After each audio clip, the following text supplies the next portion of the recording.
Umulan, sabi niya, punta na tayo. Hindi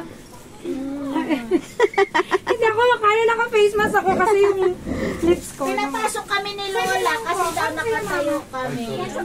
Kasi sabi niya, Lola, ni Nunoy, alas. Ay, na kayo pupunta, Pinsan po niya to. Kayo pala magkamukha. Pinsan, akala ko nung una, magkapatid. Ito yung doon sa ano, sa Asia. Ay, oo! Oo. Oo nga pala. Sa second awarding kasama din ako. Oo nga. Oo, yung actually pang third na yun. Ang daming artista. Ayan, di ba kita nyo, oh. Kita nyo, hindi masungit si Mami Angie, pinapasok kami.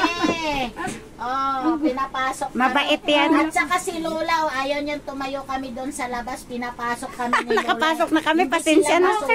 Pasensya na po. Ito na kami. Ay, sige, sige. Kunin mo na lang Ito si... Aura. Ay! Kapatid ni ano? Ito Ni Carlo. Uy! Matangkad yung kapatid ni Kuya. Kaloy o matangkad matangkad siya sa side ng lolo mo. Kasi matangkad sila, di ba? Oo. Yung ano. Di ba ano? Yung kapatid niya. Kapatid ni Kaloy. Ito yung Panganay. Tapos si Kaloy. Tapos si tapos si Eliza na Liza, yun. Di ba malaki to? Si Coach. Coach pala siya. Parang gymnastics. Ay, wait lang. Oo nga. Ito nga pala. Coach pala siya eh. Ito yung si ano. Coach ni ano? Anak ni Gymnastics Makati. Anak ni Christine Reyes. Ay, ikaw yung coach ni ano? First talaga sila. Kung alam nyo lang, ito nga sabi ko, nakaka-proud kasi lahat ng nandun na sa kanila, di ba? Ito yung mga anak niya. Ito yung mga Malalaki na rin. ito, tingnan nyo naman. Yan magwapo. Ang mga anak. Ay, ito si Lola. Si Lola.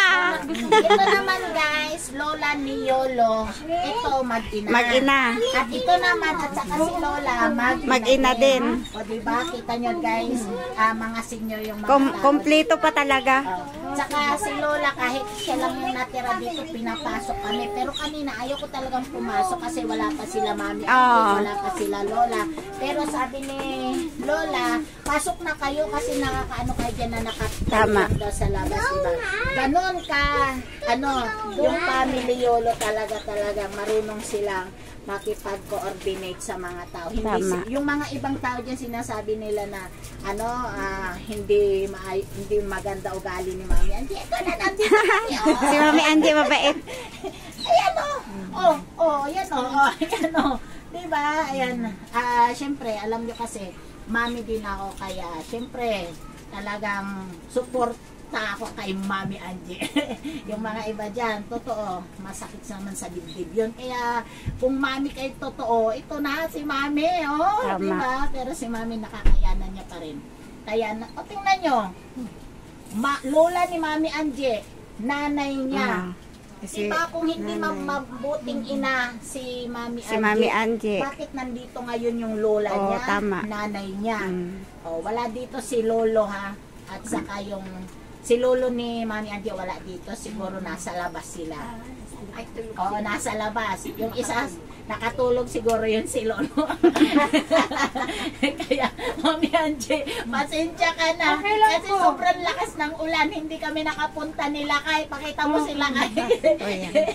Sila kay na very supportive. Ayan hindi kami nakapunta talaga. Kasi kahapon sana baka kapumahabahan.